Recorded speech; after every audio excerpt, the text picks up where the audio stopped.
چشات بیقراره. امشب قلب من تو سینه داره میتپه آروم نداره. رویام تو نگاه تو سمت من باشه دنیا رو دارم.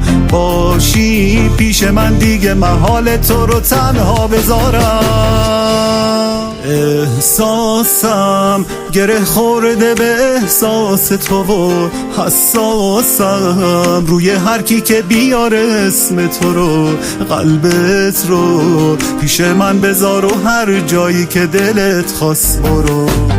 احساسم گره خورده به احساس تو و حساسم روی هر کی که بیاره اسم تو رو. قلبت رو پیش من بذار و هر جایی که دلت خواست برو.